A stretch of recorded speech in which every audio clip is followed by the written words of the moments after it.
اعوذ باللہ من الشیطان الرجیم، بسم اللہ الرحمن الرحیم۔ آج انشاءاللہ سورۃ القارعہ کا درس ہوگا۔ سورۃ القارعہ مکی صورت ہے، ہجرت سے قبل مکہ مکرمہ کے اندر نازل ہوئی۔ تو شروع کرتے ہیں۔ فرمایا القارعہ، دلوں کو دہلا دینے والا واقعہ۔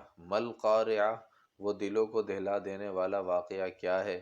وما ادراک مل قارعہ، تم کیا جانو کہ وہ دلوں کو ہلا دینے والا واقعہ کیا ہے؟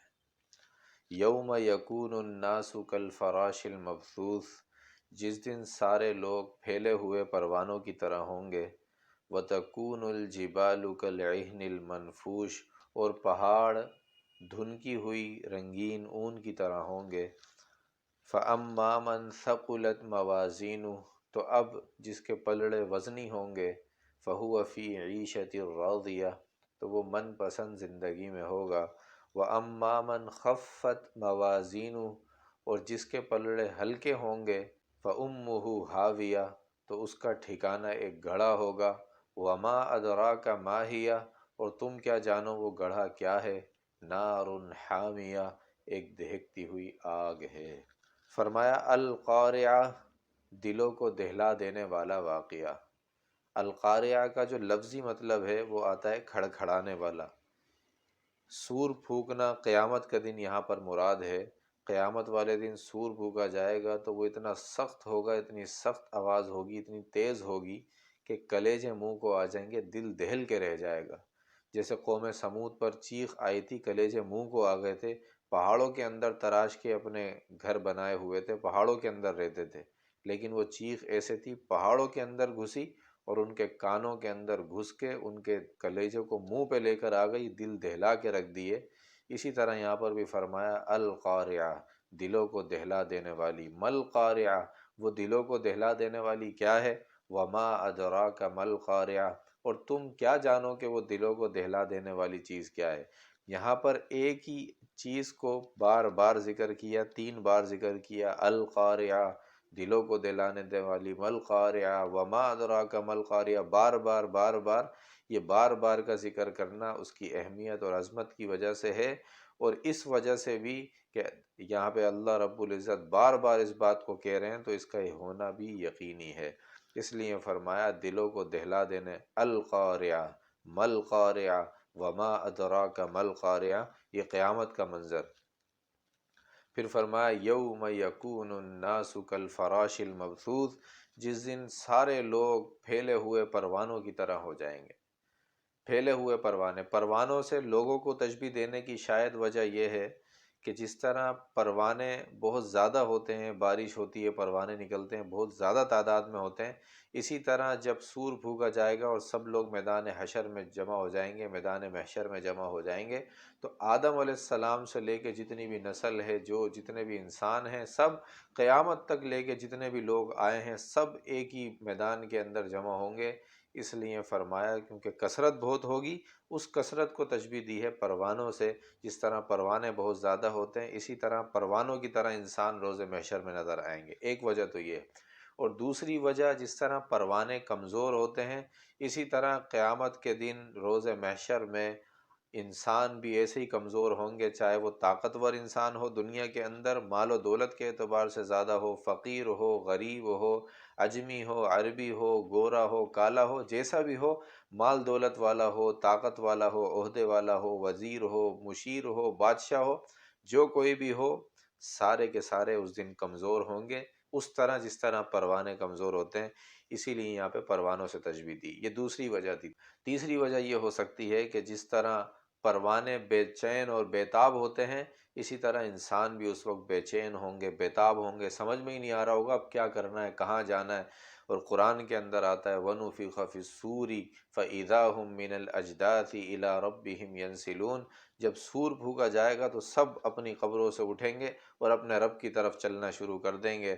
تو اس دن کچھ لوگ جو قبر سے اٹھیں گے وہ کہیں گے قالوا یا ویلنا من بعثنا من مرقدنا، کہیں گے کہ آج یہ ہمیں قبروں میں سے کس نے اٹھا دیا، ہمارے لیے ہلاکت ہو، یہ آج ہمیں قبروں میں سے کس نے اٹھا دیا۔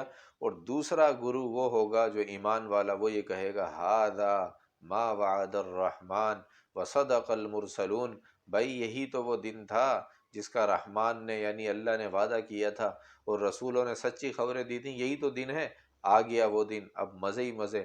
روایت میں آتا ہے کہ جب اپنے رب کی طرف چلیں گے، جو آواز آ رہی ہوگی اس آواز کی طرف چلنا ہوگا، تو اس چلنے کے اندر کچھ لوگ ایسے ہوں گے جو سواریوں پر جا رہے ہوں گے، اونٹوں پر، گھوڑوں پر، اور بھگاتے ہوئے گھوڑوں کو جا رہے ہوں گے۔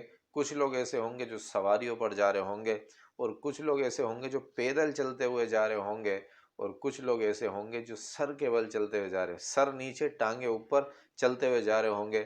صحابہ نے پوچھا یا رسول اللہ سر کے بل کیسے چلیں گے؟ سر کے بل، سر نیچے ٹانگیں اوپر کیسے چلیں گے؟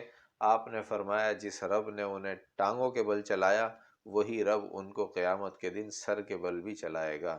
اللہ پاک حفاظت فرمائے۔ فرمایا یوم یکون الناس کالفراش المبثوث، جس دن انسان پھیلے ہوئے، جس دن لوگ پھیلے ہوئے پروانوں کی طرح ہوں گے، وتکون الجبال کالعہن المنفوش، اور پہاڑ دھنکی ہوئی رنگین اون کی طرح ہوں گے، رنگین اون، جس طرح سورۃ النبأ میں فرمایا وسیرت الجبال فکانت سرابا، کہ قیامت کے دن پہاڑ روئی کے گالوں کی طرح اڑنے لگیں گے، تو اسی طرح یہاں پر فرمایا وَتَكُونُ الْجِبَالُ كَالْعِهْنِ الْمَنْفُوشِ، پہاڑ دھنکی ہوئی رنگین اون کی طرح ہوں گے۔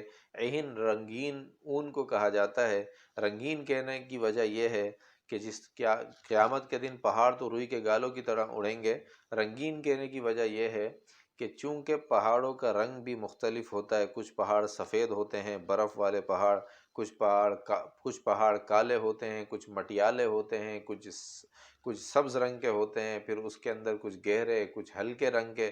اسی طرح پہاڑوں کے چونکہ بہت سے کلر ہیں، اسی طرح جب پہاڑ جب قیامت کے دن جب اڑیں گے روئی کے گالوں کی طرح ہواؤں سے اڑیں گے تو ایسا لگے گا، تو ان کے رنگ بھی مختلف ہوں گے چونکہ پہاڑوں کے رنگ مختلف ہیں۔ پھر فرمایا فَأَمَّا مَنْ ثَقُلَتْ مَوَازِينُهُ، تو اب چونکہ قیامت کا دن ہے، اب اعمال کو تولا جائے گا، اب اعمال کو تولا جائے گا، کفر اور ایمان والوں کے اندر امتیاز ہو جائے گا۔ تو اب چونکہ قیامت کا دن ہے اس لیے فَأَمَّا مَنْ ثَقُلَتْ مَوَازِينُهُ، تو جس کے پلڑے بھاری ہو گئے، جس کے پلڑے اعمال کے اندر، وزن کے اندر، ترازو کے اندر پلڑے بھاری ہو گئے، یعنی نیکیوں کے پلڑے بھاری ہو گئے۔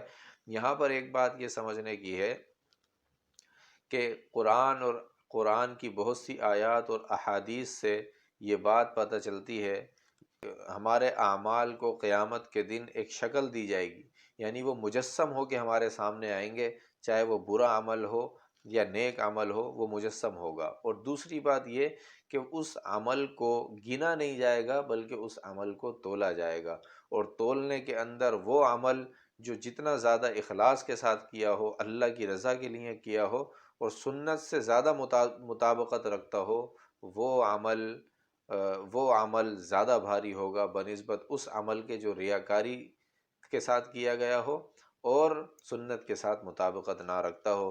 چنانچہ حدیث کے اندر آتا ہے ایک شخص آئے گا قیامت کے دن، بہت سے روزے ہوں گے، بہت سے حج ہوں گے، کئی عمرے کیے ہوں گے، زکوٰۃیں، صدقات اور نمازیں بڑی کثرت سے ہوں گے، لیکن جب ان کو تولا جائے گا تو کوئی اس کا وزن نہیں ہوگا۔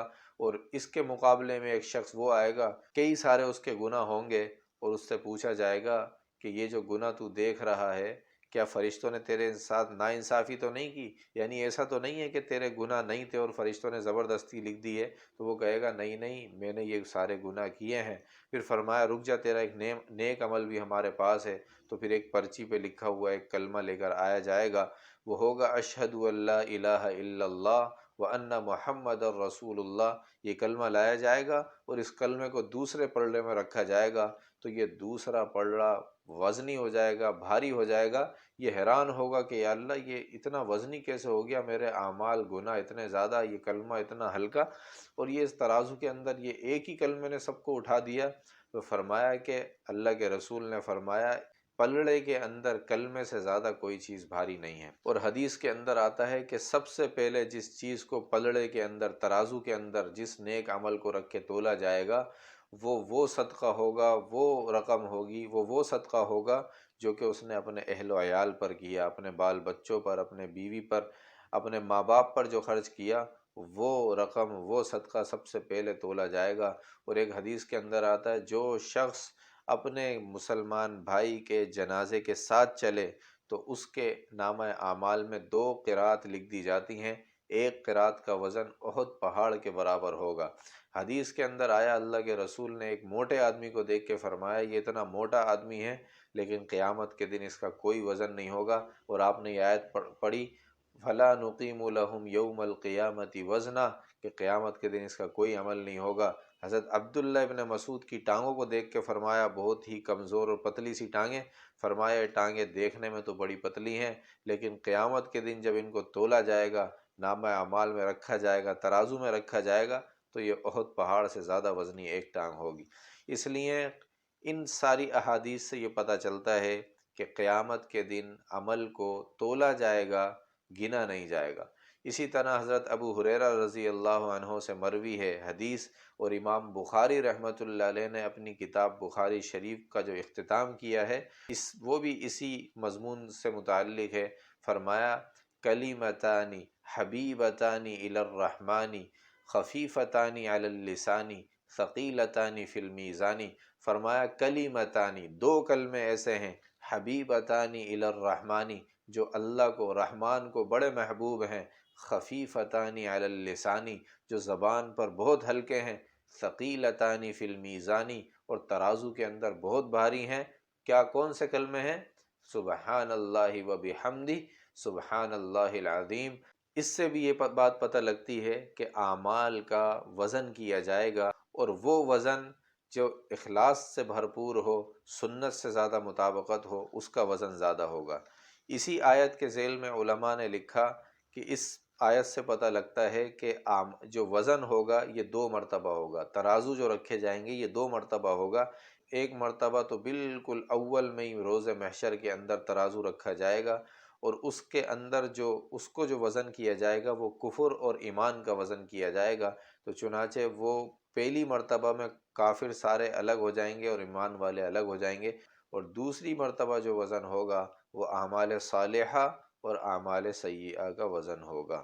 تو فرمایا فَأَمَّا مَنْ ثَقُلَتْ مَوَازِينُهُ، تو جس کے پلڑے بھاری ہو گئے، فَهُوَ فِي عِيشَةٍ رَاضِيَةٍ، یعنی جس کے نیکیوں والے پلڑے بھاری ہو گئے، فَهُوَ فِي عِيشَةٍ رَاضِيَةٍ، تو وہ من پسند زندگی میں ہوگا، مزے ہی مزے، عیش و عشرت، آرام اور سکون ہوگا۔ وَأَمَّا مَنْ خَفَّتْ مَوَازِينُهُ، اور جس شخص کے پلڑے ہلکے ہو گئے یعنی نیکیوں والے پلڑے ہلکے ہو گئے، فَأُمُّهُ هَاوِيَةٌ، تو اس کا ٹھکانہ ایک گڑھا ہوگا۔ وَمَا أَدْرَاكَ مَا هِيَةٌ، اور تم کیا جانو کہ وہ گڑھا کیا ہے؟ نَارٌ حَامِيَةٌ، ایک دہکتی ہوئی آگ ہے۔ اللہ پاک ہم سب کی حفاظت فرمائے۔